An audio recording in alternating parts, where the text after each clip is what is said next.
60% of the time, it works every time.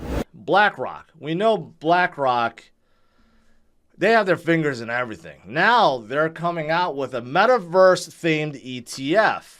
Okay, not populated by crypto companies, but companies that are dabbing into the Metaverse, including Meta, Apple, Nvidia, also NetEase, and Roblox. But, I'm sure they'll add to this. But what BlackRock is doing is trying to get entrenched into everything. They have a Bitcoin fund. They have a ETF, they have a Metaverse fund, right? They own miners. They do custody. They have ownership in Coinbase. They have ownership in Circle. So they have ownership in USDC. I mean, they have their fingers in everything. And guess why? Because they are getting ready for the next bull run. They said, enough is enough. We're not just going to let those pesky retail investors get rich. We want to get richer. They're already the largest asset manager on earth, okay? They hold what, like $12 trillion worth of assets, but they want to hold more because they're very lightweight in Bitcoin and crypto, so they want to go in. That's why they're so heavily invested right now in everything. I'm not saying that's a good thing, but if you know BlackRock is so entrenched right now, you know that great things are going to happen because they're going to be pulling in massive amount of liquidity into the space, right? So just picture that, okay? Great things are going to come.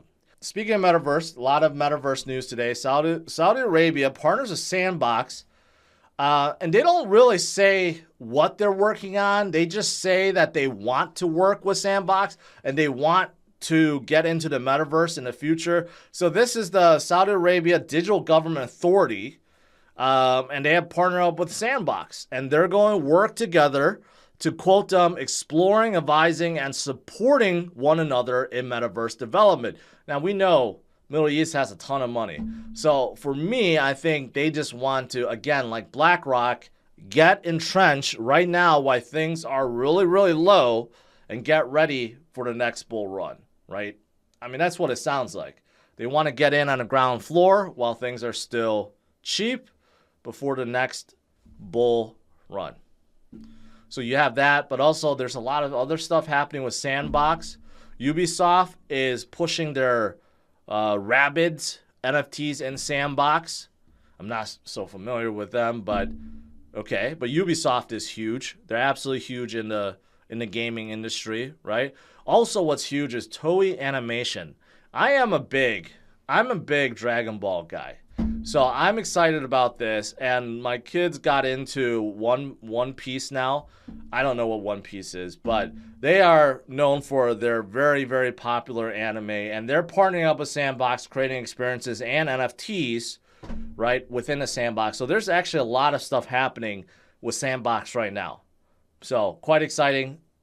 NFT stuff is happening once again. Metaverse stuff is happening once again. We had this dry period where basically there was no news about any Metaverse plays, but now starting to come back. And speaking of the other big Metaverse, that is Decentraland. Decentraland is also having big movement. This one is actually talking about Fidelity. So besides BlackRock, Fidelity is also entering the Metaverse. But in terms of Decentraland, you have some huge, massive whale transactions happening right now. So is this in anticipation of the market moving upwards? You just had a whale move $190 million worth of mana tokens. What do they plan on doing with that? We don't know. But that's an enormous, enormous amount, right? So, again, like I said, Metaverse is NFT gaming starting to pick up once again, and the whole industry, the whole space is picking up. So very exciting times.